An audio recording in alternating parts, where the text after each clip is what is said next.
Hi, everybody. Welcome, welcome. My name is Meredith Gershenson. Today, we are going to talk a little bit about how to design a retention strategy for hourly staff. I am joined by a very, very special guest, Margaret Jackson. She is a Senior Director of Training and Development at RPM Pizza. Margaret, thank you so much for coming on. Thank you for having me. I feel excited that intro was really that was pretty cool. You know what? We put a lot of work I into feel that, so hyped thank now. you. Thank you. Exactly. It's going to get everyone excited. Yeah. Exactly. So, Margaret has more than a decade of continually progressive experience in roles requiring the ability to design and deliver customized talent management programs to diverse professional populations. She is also recognized for bringing together team members from all levels to deliver successful solutions and innovation in support of the bottom line. So, Margaret, you are the perfect guest for this topic. You've been, around the block with RPM Pizza in terms of designing these retention strategies. So I so appreciate you coming on. No, I'm so happy to be here. Yeah. So yes, when we talk about hourly team members, I do have a lot of experience there. RPM Pizza, we're actually a Domino's franchise group. Mhm. We're actually the largest in the United States, and I support roughly around 3,000 team members, probably all but maybe 250 of them are hourly team members. Okay. So, definitely when you start thinking about that's the bulk of our workforce that we're trying to support. And there are definitely different challenges with the hourly team member versus that team member who is, salaried. Even, when we start looking at turnover numbers, it's significantly different on our general managers who are salaried versus our hourly team members who would be our assistant managers, our drivers, our CSRs, which is really interesting when you dig into Yeah. that. Absolutely, absolutely. And I'm sure a lot of people in the audience can relate to those, in the hospitality industry. And of course, this translates a lot within hourly wage industries across the board, right? So we're definitely going to get into it. First and foremost, I want to quickly walk through everybody on the Big Marker webinar platform that we have here. And for those who are new, we have the chat box to the right. I do like to ask a little question. I'm trying to get more creative with these questions, get everyone, antiquated with the chat box. Today's question I'm asking, what holiday of the season is your favorite? We're talking Halloween, Thanksgiving, Christmas, Hanukkah, whatever it is that you celebrate. I'm curious what your favorite is. I honestly would have to say, and I've realized this is kind of controversial. Let me take a spell first. I kind of love Thanksgiving, guys. I think, yeah, same. The food, all of it. Guys, throw it in there. I would love to hear your thoughts. Feel free to also, I love it. Christmas, Thanksgiving, Margaret. Yep, same. I love it. Laura, Christmas, that's awesome. So, guys, feel free to throw it in there. While you guys are getting antiquated with that, that is going to be where you're going to throw in any questions that you have throughout the webinar at the last 10, 15 minutes or so, depending on how much time we have.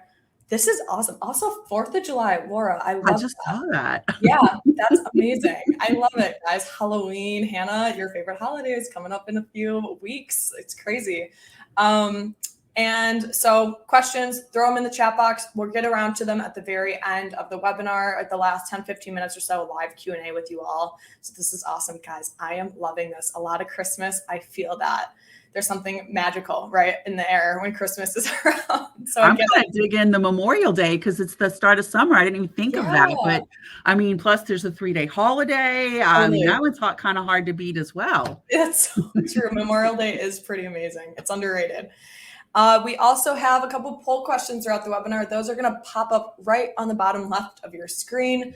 Love to interact with you all. Be sure to fill those out because it really kind of gives Margaret and I a sense of where everybody's heads are at. So feel free to throw those, fill those out when they come about. We also have an awesome handout, an article from workforce.com on employee retention strategies in a tight labor market. I think that this is an article, it was actually written back in 2022, but it's still very applicable today. And it throws a lot of the strategies that we're going to talk a little bit about in this awesome article. So I will hand that out at the very, very end of the webinar. We also have SHRM and HRCI PDC IDs for those that are watching live. So I will hand those out again just at the very end. I'll shout them out. I'll throw them in the chat box. But again, only if you're watching live, which I'm seeing a lot of faces, which is awesome. We also have a special announcement, actually. So this is one of our last live webinars. We're actually going to be moving to YouTube indefinitely, and just pre-recorded webinars. So be sure to subscribe to our channel. Keeping up with the latest webinars, that's where we're going to be. So I'm going to throw that in the chat box. And you know what, even I'll pin it. Also, Anika, Valentine's Day. I love that.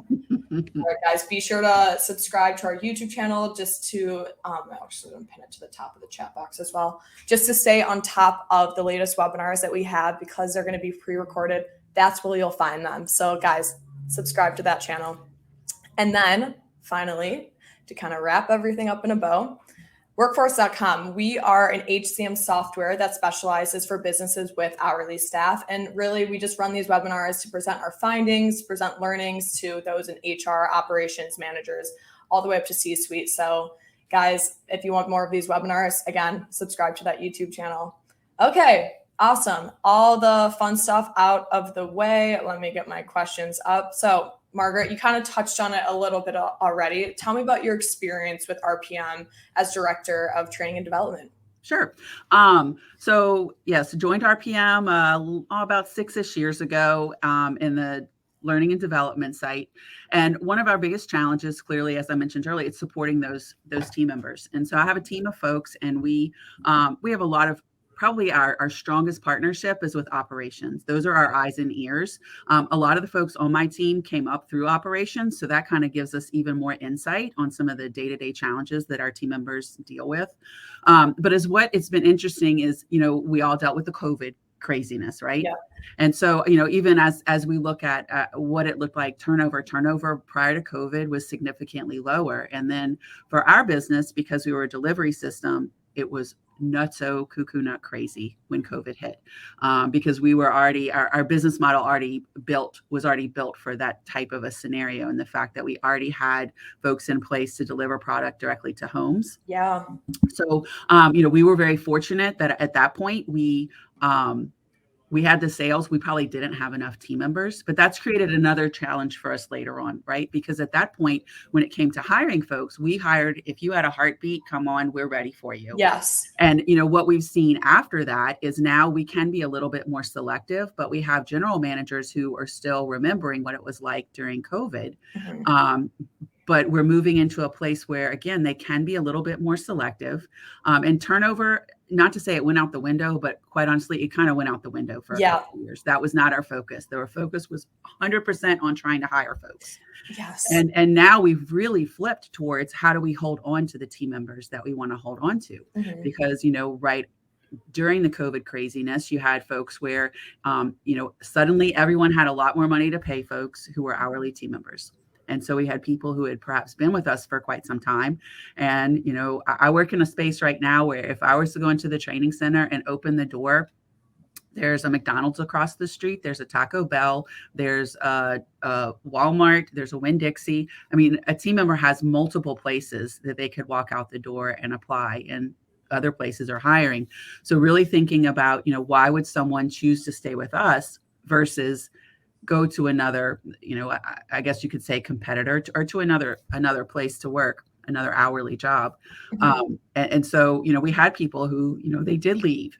Sometimes they came back, sometimes they didn't. But we really, over the past probably 18 months, have really had to shift our focus away from just hiring anybody to holding on to the folks that have the talent. And we want to continue to grow and invest in those folks.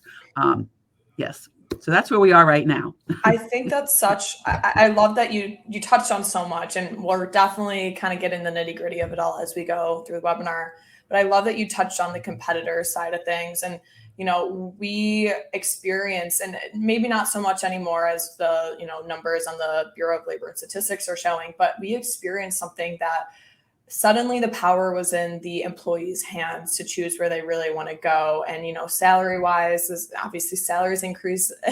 Inflation is like going crazy. There's a lot of factors at hand here. But I think the aspect of employees having the power to go to a competitor and possibly get a more competitive pay rate is absolutely huge. So my follow-up question, on a day-to-day in today's, day and age, how often are you dealing with issues pertaining to retention? So every Monday starts for me. Every Monday, I'm looking at at numbers. So Okay. the numbers that I'm going to look at turnover information. Yeah. I'm going to look at performance information. And one of the reasons that we do that is, as we dig into it, our highest performing stores have the lowest turnover. And so I can learn from those people because clearly they're doing something right. So with that, once we start identifying whether there's a gap somewhere, or perhaps there's someone who's doing something really well, as learning and development, where's my focus? I need to figure out the why. Mm-hmm. So, right now that is retention is driving that why in a lot of ways. And so, with that, I would say it's probably daily. Something comes up that is connected to retention somehow. Right now we're looking towards end of the year programs, and something that we like to do is bring all of our general managers together for what we call a roadshow. Mm-hmm. So we have a cluster of stores in the southern part of the Gulf Coast space, and then we also have a cluster of stores up in the Indianapolis, Indiana area. And so we'll do 2 different road shows. But with that, looking at the agenda, and initially in the past, it's been, we're going to do a section on hiring. Well, now we scrapped that, and it's all about retention. Yep. So that's a big piece of what we're looking at right now. We're 6 weeks out, and I have a meeting as soon as I leave this. I'm going to meet with my team, and guess what we're going to talk about? The retention presentation. It's one or the other, right? It's like a delicate balance. I think it's so interesting, talking about like, okay, if it's not this, it's going to be this. If it's not this. And I think that's the nature of the beast with a lot of HR positions, a lot of operation positions. And you're definitely preaching to the choir there within the HR realm. We've had so many webinars talking about, all right, well, guys, if this is an issue, I would look over here. And if that's not an issue, you should probably go back to square one. Really quick, Nancy in the chat, I see you. Feel free to refresh the page. I'll just say, I'm realizing that she cannot hear me as I'm saying this. Feel free to refresh. That's typically the case if you have any technical issues. Guys, refresh the page. It should automatically fix itself. In terms of retention strategies, why do you think that they're so important for hourly wage organizations, that they should have these strategies in place? Sure. Well, right off the bat, we already know just from data that's just industry-wide data, hourly team member retention is going to be higher right off the get-go. And I mean, hourly turnover is going to be higher right off the get-go. Yeah. And so, again, we're all fighting for the great team member, and we can spend money many different ways. I would much rather spend money on finding great team members and then holding on to them versus trying to look for new team members and spend advertising dollars on platforms that are going to try and attract team members. I want to hold on to the ones. And I mean, I have a budget, and I want to get the most for my money. And it's what I'm looking at is when I can really figure out, why people are staying with us. I'm going to figure out how I can share that with the masses to encourage us to hold on to those great team members. Hourly team members are hard to find. And also oftentimes, there's different reasons that they're working. And so I think about, when my first job, I was an hourly team member. It was a part-time gig. I just needed to pay the bills. But there are a lot of folks who work for us, and this is their career, and we want them to stay with us for a really long time. So I need to understand what's driving them, and how we can create a place that they want to come back every day. Because we do have stores with more tenured team members. Everything works better. Yeah. The sales are up, customers are happier, the team members are happier. They rarely lose team members. The reason that they're hiring more people is because their sales have increased. So they're not hiring because someone left, hiring because they need more people to get it done. But the stores also, their labor goes down when they have more tenured team members, because those team members are more efficient. So from a business model, it makes more sense to hold on to those team members. That's why it matters to me. That's why your strategy is so important, because as we just mentioned a minute ago, inflation is crazy high. You're still getting, you're getting X number of dollars. Where do you want to spend it? I want to spend it on investing in team members versus finding team members. Oh my God. We talk so much about labor dollars, right? And making sure that those are actually being utilized to put towards things like, employee mental health programs, or, anything of the sort where it's it's almost a nice to have, but you can pay for those nice to haves if you theoretically budget correctly. And if you're making sure those turnover rates are at all-time low.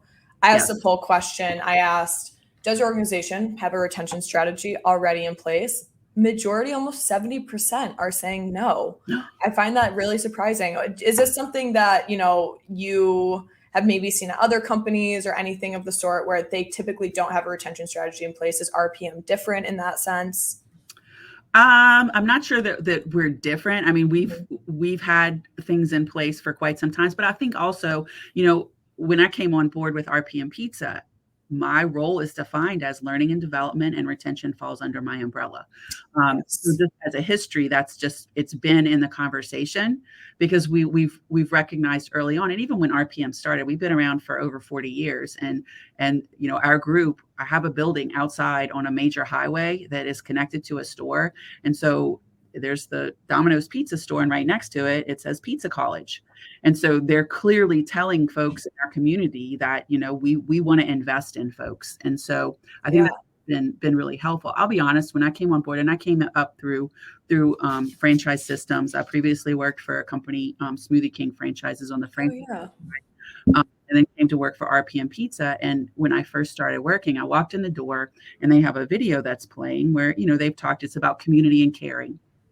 And in that video, they had different team members who spoke about why it was important to them. And it would put the number of years that they had worked for the company. We call it our years of service. And there were team members that, they've hit 30 years. They've hit 35 years. We just had team members. And one of these team members is an hourly team member who this year she makes 40 years. Blew my mind, right? To be in type atmosphere. And we have team members who we awarded, earlier this year, 35 years. We have a 35-year award. And I think that speaks to the fact that from the very beginning, RPM Pizza has always made that an important part of their values. And so it's just interesting to see that, but no, that's always been something that RPM, it's a part of their DNA. God, that is so impressive. That is beyond impressive. In terms of understanding turnover, I want to quickly point to this first slide, talking about the top 10 causes of employee turnover. We have this list here. We grabbed it from NetSuite. I think it's a really nice cumulative approach on kind of what we're looking at here.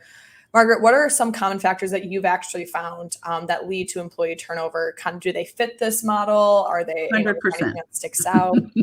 Yes. So the ones that stick out, bad hiring processes. We learned that, as I mentioned earlier, through COVID.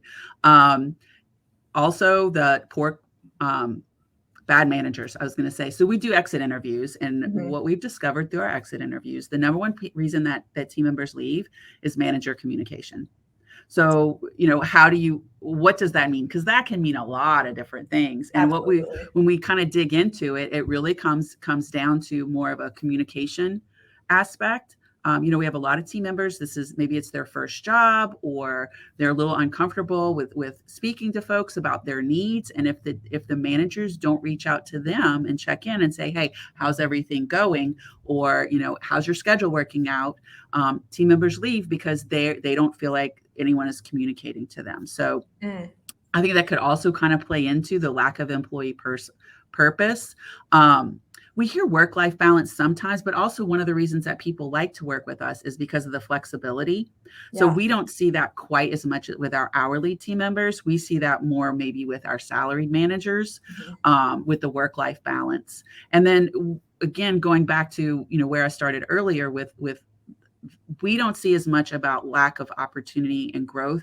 And that's probably because part of our day one onboarding, we share what our path to success is. And that's what we call it. We have posters in all of our stores that show folks, where are your opportunities. And I think that that's really important when you're looking at what is your retention strategy, is how are you sharing some of these things that show up on top 10 lists. The toxic and the negative culture, I think oftentimes people do lump that into the manager communication. Right now, actually, I'm in the process of doing a survey to our team members. It's just a quick five-question survey. And in that, I ask, what do you like most about working here? And it's interesting. And I've set it up so it's The poll is by position. So I have 4 different surveys because we have 4 different in-store positions. General manager would be a salaried, and then the other 3 are all hourly.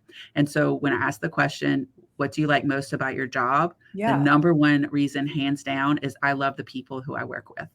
And so, that's the culture. But on the flip side of that, why do people leave? Because they don't like the culture.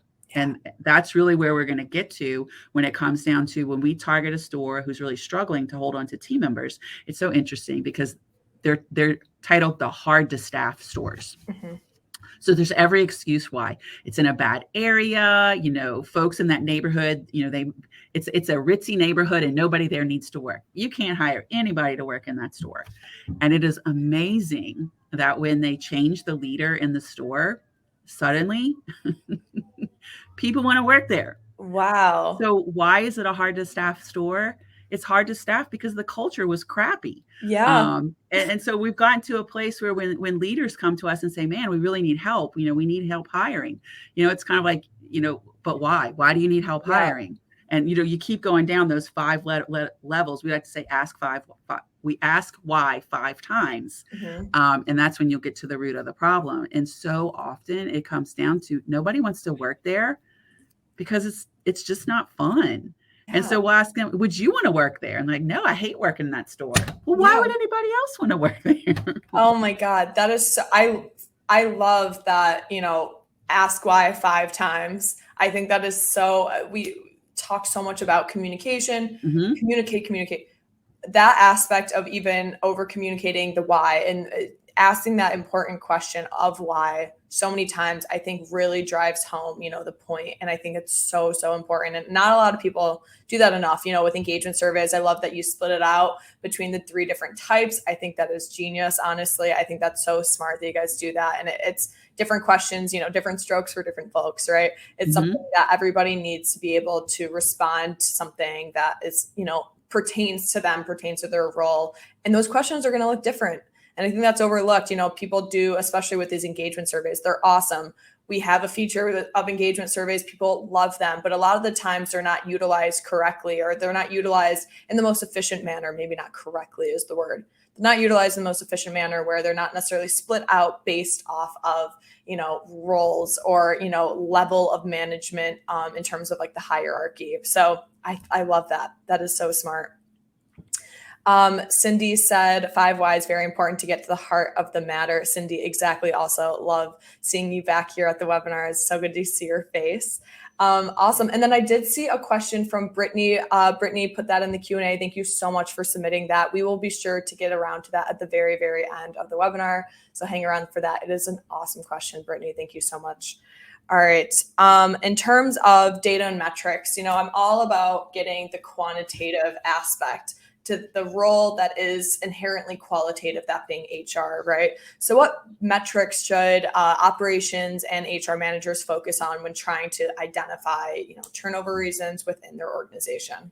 Sure. So obviously turnover in general. So you have to have a good tracking with turnover. And even so for our company, we have a company turnover that we share out, but again, we break it down by position. So I have a report and I can see what my turnover is for general managers, for assistant managers, for drivers, and for CSRs. And as I said earlier, our drivers, our general managers, they're salaried, and it's interesting to see. So, our general manager turnover is less than 20%. And in some areas, it's less than 10%. Most of our managers stick around. But when we look at the different areas outside of that are the hourly, it's significantly higher than that. And so first of all, you need to understand that. So yes, drilling down as far as you can, I think it just gives you so much more information. Absolutely.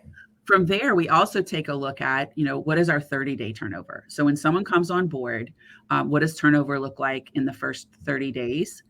Because it's what we've learned is if we can hold on to that team member past 30 days, we got them. Yeah. But again, we lose so many people in that first 30 days. And so it goes back to the why. Mm-hmm. So why? And so, with that data, I'll keep drilling down and I'll look for the ones with the lowest first 30-day turnover because clearly they're doing something right, versus the ones with the highest first 30-day turnover. And then we'll even, I can, I'll start looking at it by, we have directors who have a director area, which could be, 30, 40 stores.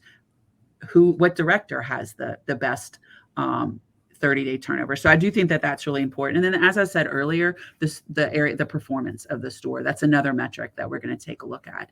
Is which store is doing really well. And it's not only on sales over last year. There are other metrics that we look at. In our world, delivery times are important. How things are running efficiently inside the store, how quickly our drivers are getting the product from the store to the customer. All of these things, when you dig into it, you just learn so much, and you start to see these common threads when you dig into the stores that are hitting what we consider to be, or what we'd say are successful on their metrics. It's success across the board. So it's success from what operations is looking at. It's also successful in how, learning and development, human resources are looking at, the metrics that we look at. And also it's interesting when we start looking at the candidates that come through our training classes, the more qualified, the more prepared candidates come into our training classes. Also, when you keep digging, you start looking at where are they coming from. And so it's just interesting to see, but definitely, whether it's you're looking at retention or turnover, but even continuing to drill down on some of those metrics as well. Absolutely. And I think it's important to note a lot of these metrics should play a huge, huge role in your retention strategy. I think early on, and, Margaret, correct me if I'm wrong, I think that these should be measured. They should have equations with them if necessary. They should be at the forefront of your retention strategy. So first and foremost, you have data that you're presenting with, or, if this is something that you're showing to your upper managers, your C-suite, whoever it might be, founders, and you're saying, hey, here's a retention strategy that we must have in place. And here are the equations, here are the metrics that we need to be following. Those should be at the forefront of the strategy itself. So I think those are some awesome tips from Margaret in terms of RPMs, metrics that they look at. So such good points. Thank you so much for sharing that. To what extent do leadership and communication, play a role in terms of turnover rates? And how can HR actually work with leadership to actually mitigate that turnover rate and ideally lower it at the end of the day? Sure. So, first of all, obviously you have to have the seat at the table. And I'll tell you, we've struggled with that here at RPM, and things have changed. And now, they've recognized you have to pay attention to that. And I think a lot of it is because when we keep showing them, but, they're looking at their top performers and how can we duplicate that in 200 stores? And so, the way things roll, it's training has to figure out, clearly there's a training problem in all of these other stores, which sometimes there is.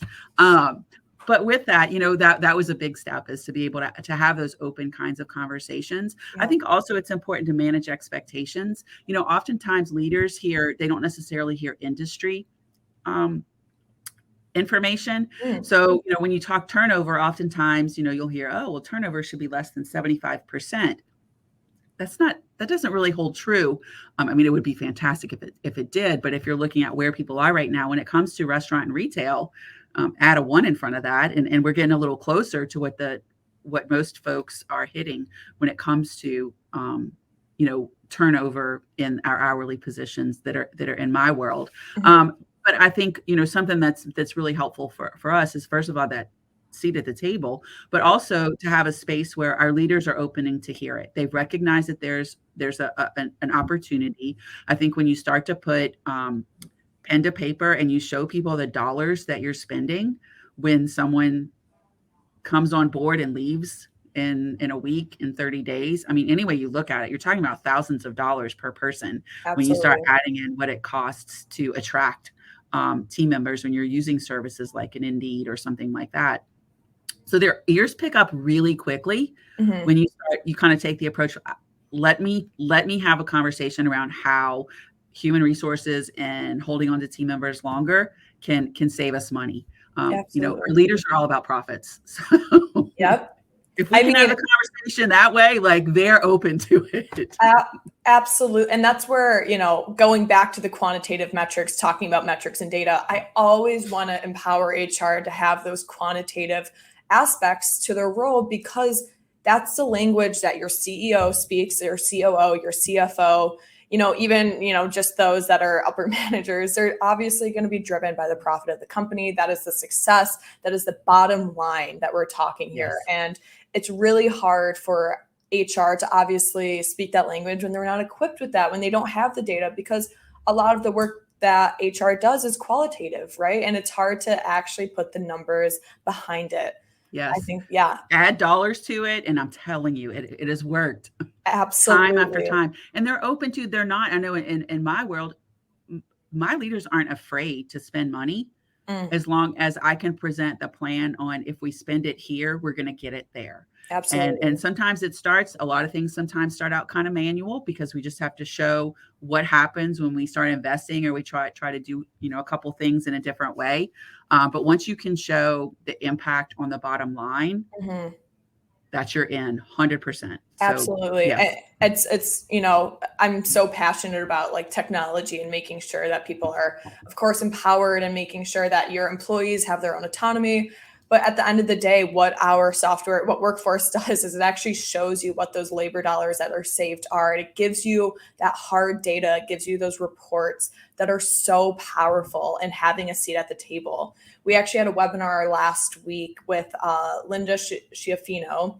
I always butcher the pronunciation of her last name, Linda Schiaffino. And she talked so much about, why HR is key to your company's financial success, and why we should have that seat at the table, why, at some points you need to pull that seat out for yourself and take a seat. And other times it's going to be offered to you, in a begging sort of way. I'll actually throw in that on-demand webinar. It's just right on our site. If you guys want to check it out, it does a really good job of addressing a lot of these points that we're talking about here. In fact, I asked a poll question. I asked, what is the biggest challenge your organization faces when it comes to employee turnover and retention? First answer says leadership buy-in. That's a big one. Burnout, compassion, fatigue, and boredom management skill. A lot of answers. Thank you guys so much for filling this out. We are very slow to change and act and getting manager buy-in to changes. A lot of buy-in issues. I can see that. In healthcare, it is extremely competitive. I think the main issue is implementing enough retention items for staff to take advantage of. I think that's a really interesting point. Margaret, do you think that translates over, in terms of the hospitality, food and beverage business to healthcare and, retention items, so to speak?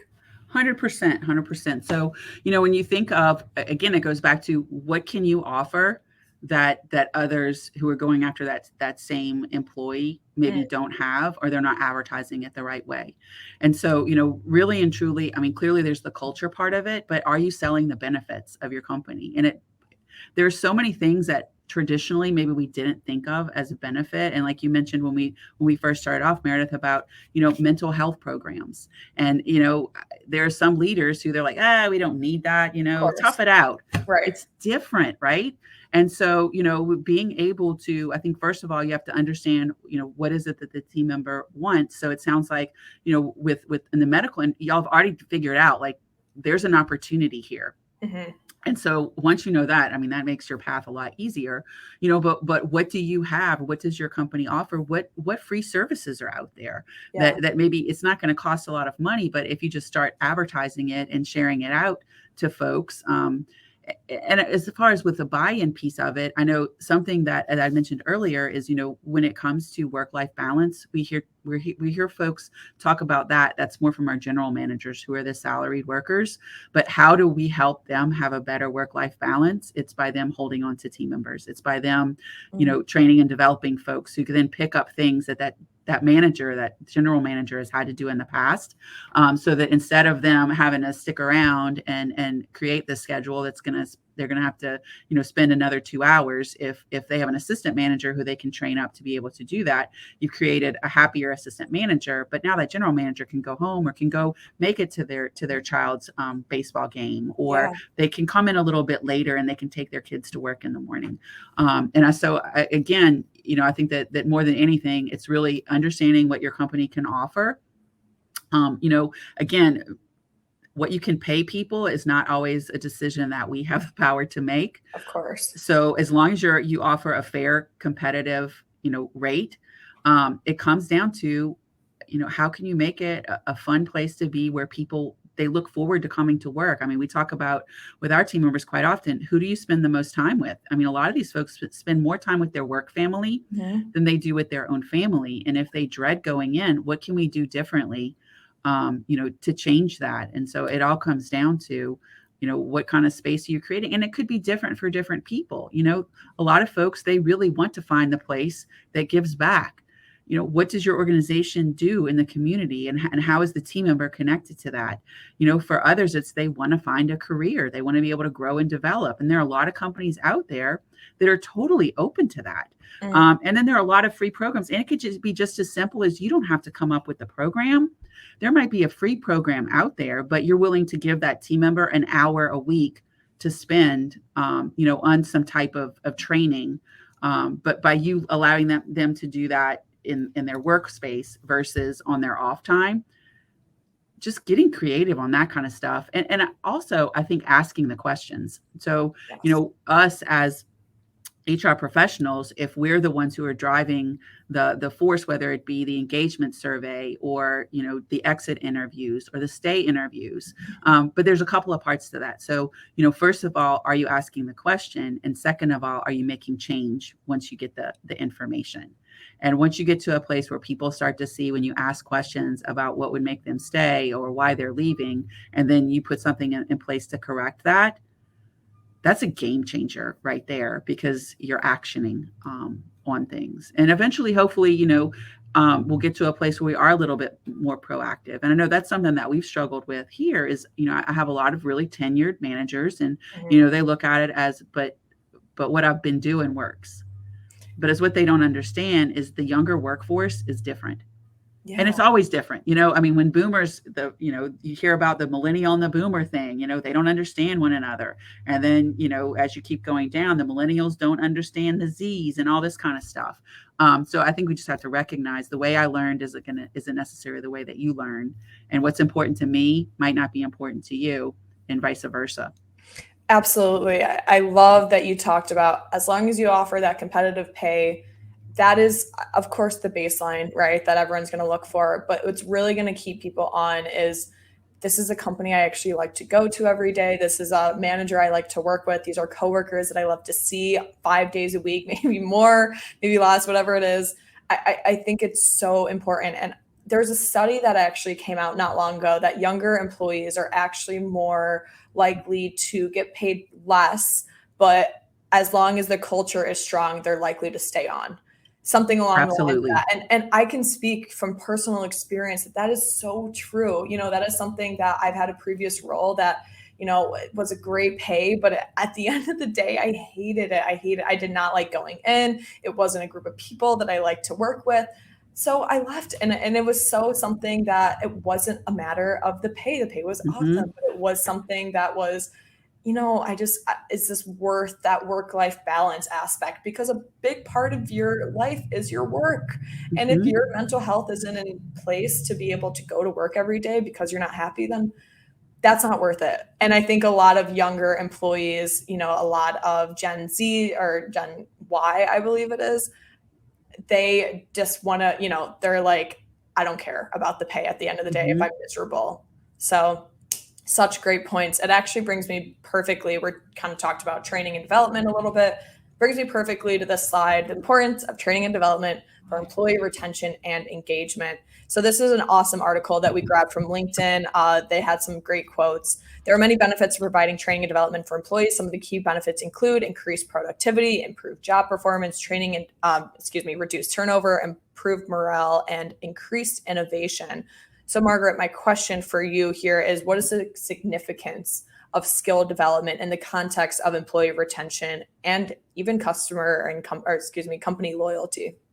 So, clearly I'm going to say it's super important because I'm training and development person, right? Right. But data shows that. And I think, there's been so much research around it, and people want to feel like we are investing in them. But we Absolutely. have to invest in them the right way because, again, it goes back to that partnership that, for my team that we have with operations, along with what our company goals are. Mhm. And so for us to be able to have open discussions with, other leaders inside of the company about where do they see the gaps, it makes it so much easier to get their buy-in. Even this morning, I got an email from our vice president of operations, and we kind of tossed this around. And he came to me with an idea on something that he thinks that our general managers need to be exposed a little bit more to above the store business management.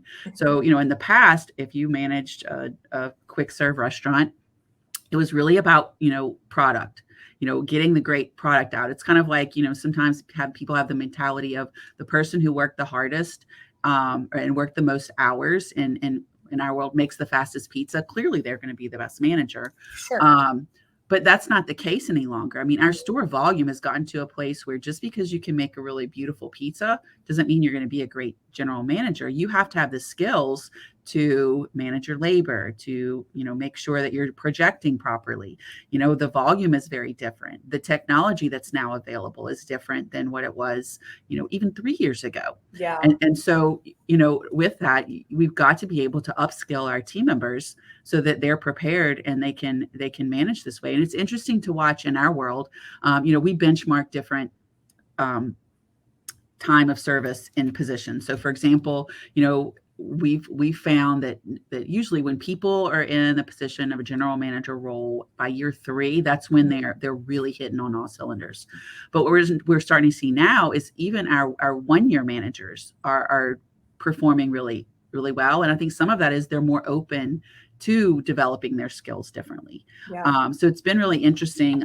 But as far as how do we get, first of all, how do we identify what the gaps are? I mean, that just comes down to, again, going back to your metrics, going back to your leaders who, what are their needs? But then also the key part of that is the sell in. Why do people need to change and do things differently? And I think a lot of it is, as I mentioned earlier, the work-life balance for our managers. Their job is easier when their team is better skilled.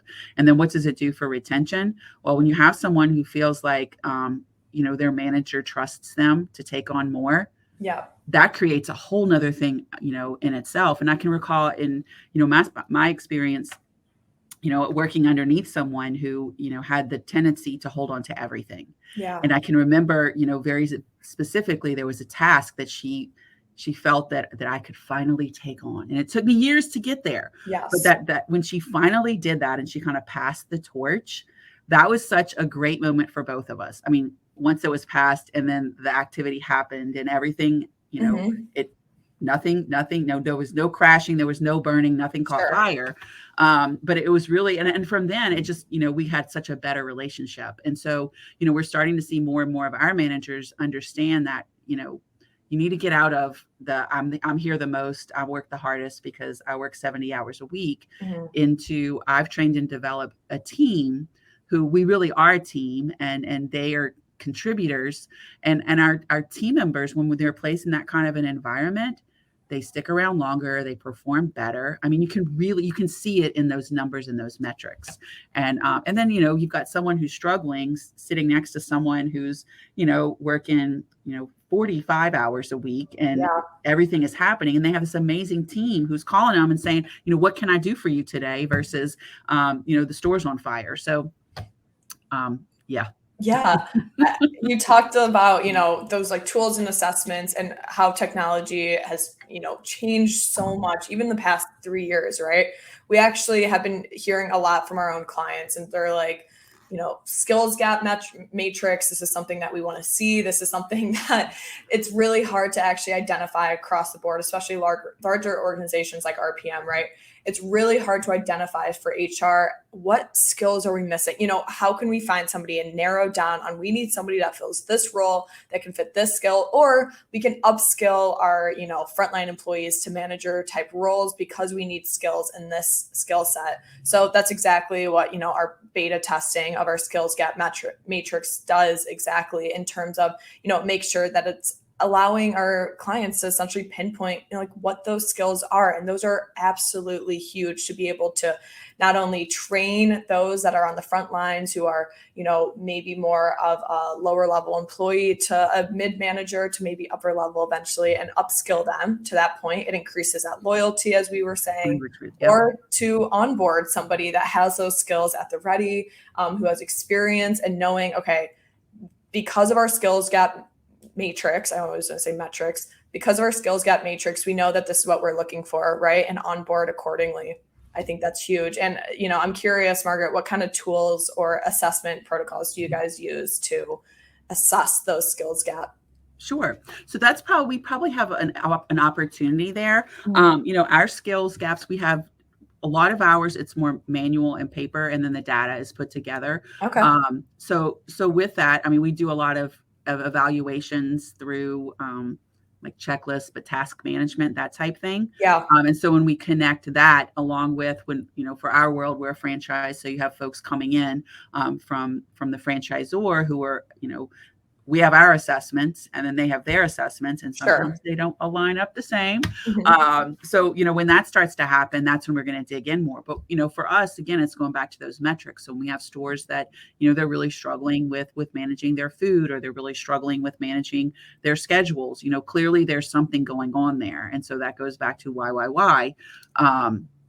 And really trying to understand, what is it that's different? So are they not understanding how to make a great schedule because maybe they're following a little too much of what the computer is telling them to do when they're creating their schedules?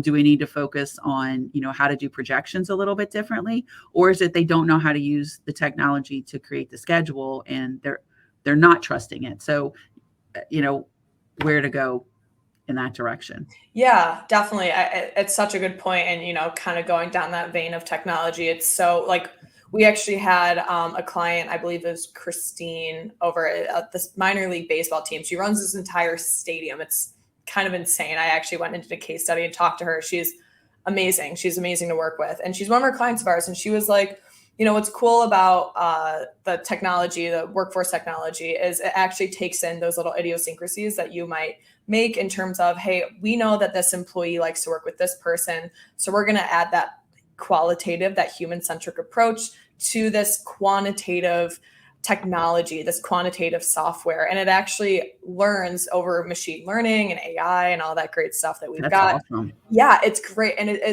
she's like, it makes it so easy for our managers in terms of scheduling and making sure that, hey, we have these teams at the ready. They know that they're working this shift, and they know that they're with the people that they like to work with. And again, it increases that loyalty, increases that retention. So I think that's so important. And it's a huge differentiating factor, because I agree, a lot of technology, especially, the older guys that we see a lot in our field, they don't necessarily have those little idiosyncrasies. They don't necessarily make those changes. So yeah, that's something that just to kind of tout workforce yet again. But I think it's so important to make sure, hey, we're balancing the technology with the person-centric approach, or maybe, like workforce, it already does it for you. So I think that's awesome. I want to go into enhancing onboarding and training programs to close us out here. We have this last slide, what to include in your retention strategy. My question for you, Margaret, is how can HR professionals build off of their pre-existing onboarding or training programs to create long-lasting retention amongst their staff? Sure. Well, I think first of all, once you're tracking your turnover and you've got that benchmark, that's when you can see, are you going in the right direction? And I would always probably encourage everyone, put new eyeballs on your onboard process. What does it look like today? And things change so fast, right? And so even when we were just talking about, what are people looking for with onboard? And it's things like, I know back, and there's still some folks who still do this, there was a lot of things done in person, which there's so many fantastic things about that. But for our workforce on the onboard side, we got to get them in fast. Absolutely. There's too much competitiveness. So, how easy is it to use? And so, you've got to utilize technology out there, but you have to figure out how to make that human connection. And so from the onboarding, how do you marry both? So that, for those folks who are so accustomed to, we look at, everything you have to be able to do it on your phone. If you can't do it on your phone, forget about it.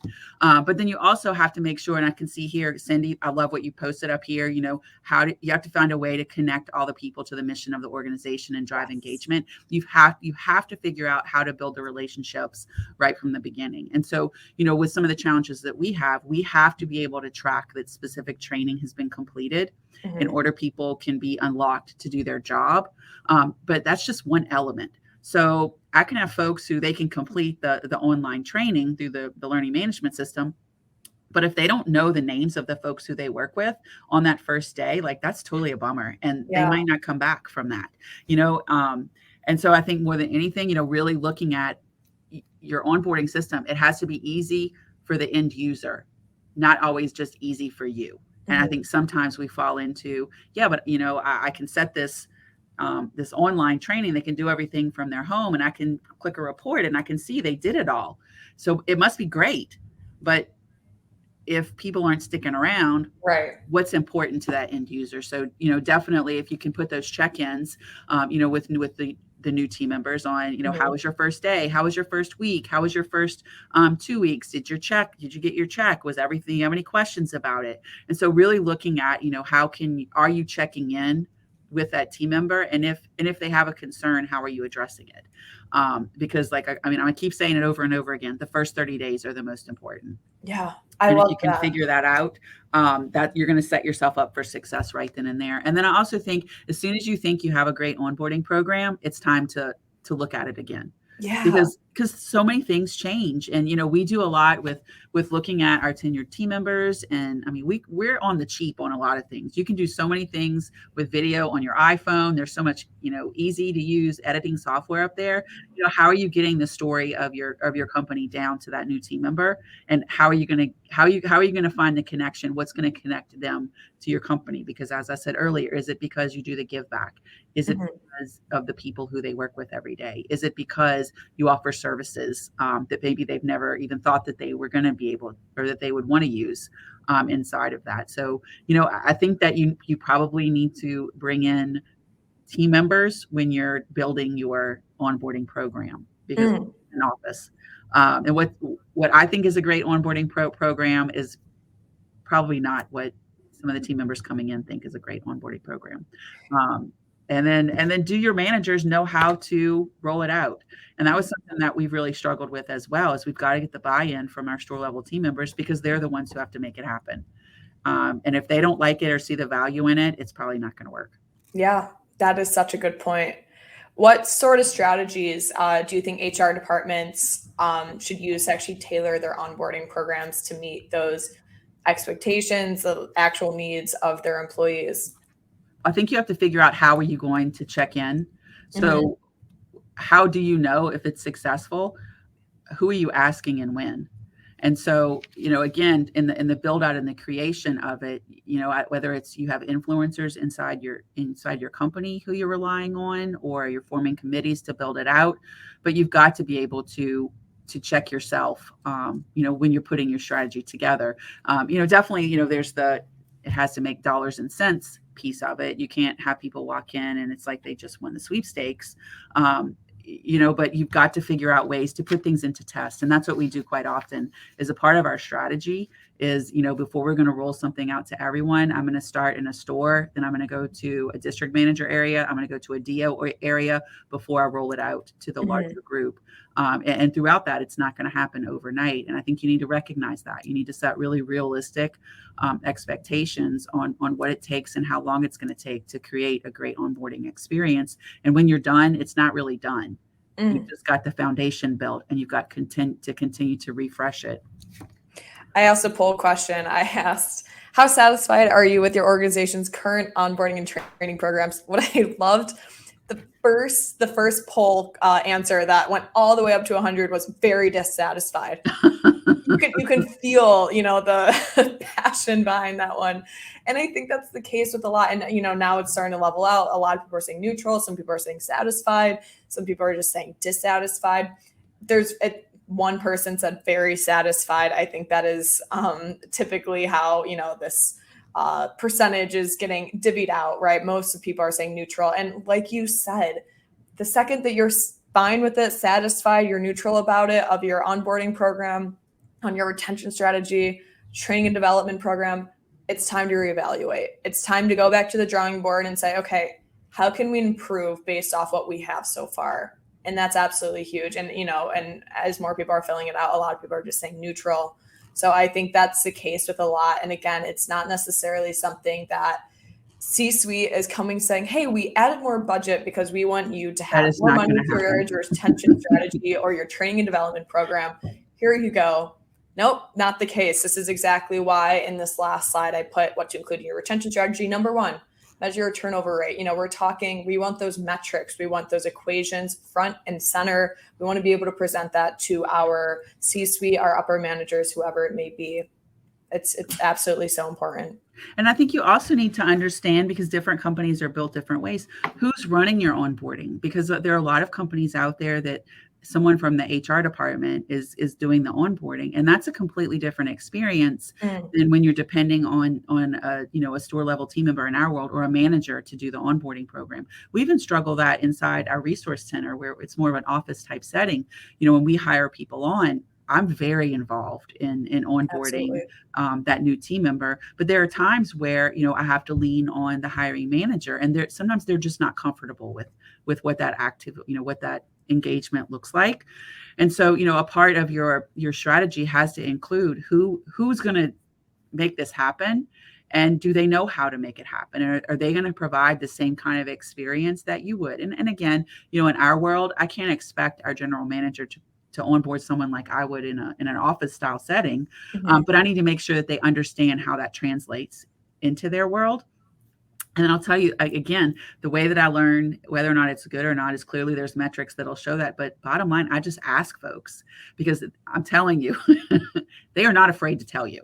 Absolutely. And so the ask can go through, things that are, online or anonymous. But if you start building relationships with folks throughout your company, and you build those relationships with folks who are not afraid to give you real feedback, don't be afraid of that. Like that can be like your magic, your secret sauce. Yeah. If you find the folks who, and they can do it in a way that's not going to hurt your feelings, or maybe it will, and that's okay. We're all tough. We're in HR, so you have to be. Yeah.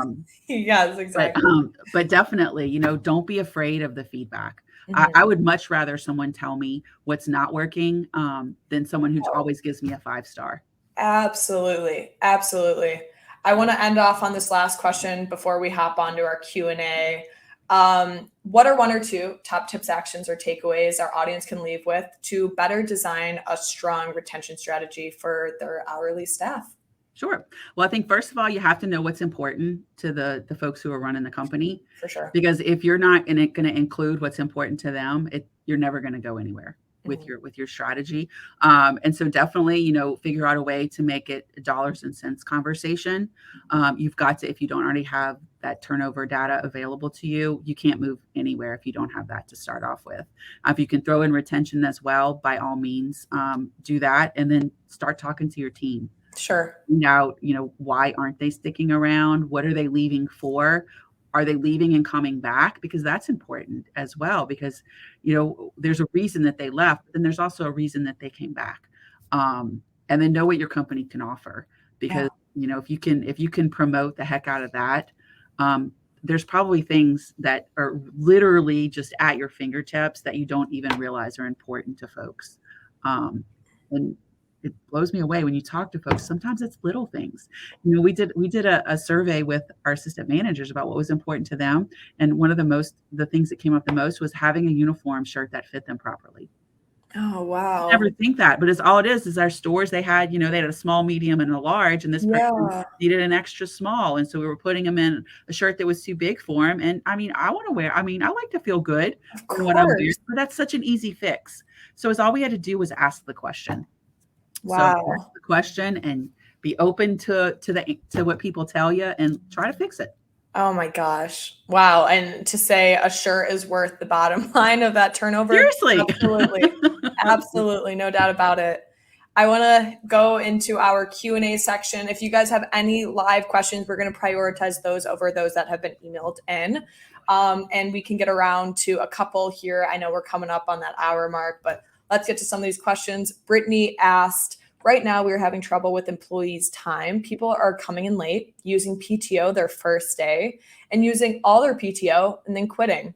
They come in as temps first, then are hired, having no issues. What advice do you have to help with this? So, I would probably look at what does the interviewing process look like? Are there opportunities to, and again, with the temp agency, clearly, they own a piece of that. But what does the conversation look like as you're setting, your expectations with the temp company or, during that transitional phase? Yes. And are you clearly explaining what the expectation is? Because a lot of times, and there are things that I don't realize it in the moment, but there are times when I think something's super clear. But it's amazing how people find workarounds. My brain I just never thought that, so is there an opportunity to, pull other folks in when you're looking, you're trying to better explain your policies and what the expectation is and just rewording things differently. You're spending a little bit more time on that kind of stuff during the onboard. Absolutely. Regina asked, will a recording of this webinar be sent out? Absolutely. I will send out a follow-up email after this webinar, of course, and probably by later today, closer to the end of the day, I will send out an email to everybody with the recording, the slides, all that good stuff. So no worries there. We have time for just one more question. We got an emailed in one from Michelle M. Should a retention strategy vary based on the employee's exemption status, i.e. if the employee is exempt versus non-exempt? Yes, because I think sometimes what the priorities are slightly different. And so, even when I look at the surveys that we're putting out right now and why our hourly team members, what they're looking for, what they like most about the job, it's around flexibility. Whereas for our general managers, for them, it's their opportunity to, make as much money possible on their bonus. Sure. I think it's absolutely different in what that looks like. I think, and I don't, again, there's always, folks who don't roll this way, but quite often in our world, we find that, our salaried team members they've been with us longer and they stay longer. Yeah. So again, what they're looking for more stability. Whereas for our hourly team members, for them, it's flexibility. It's being able to work around their schedule. Unfortunately, sometimes we're dealing with folks if it's a driver scenario where, they get a lot of tips, they might take the next couple of days off because they have the money that they need to do what they're trying to do. So, definitely, I would say there's a different strategy in those two types of workers.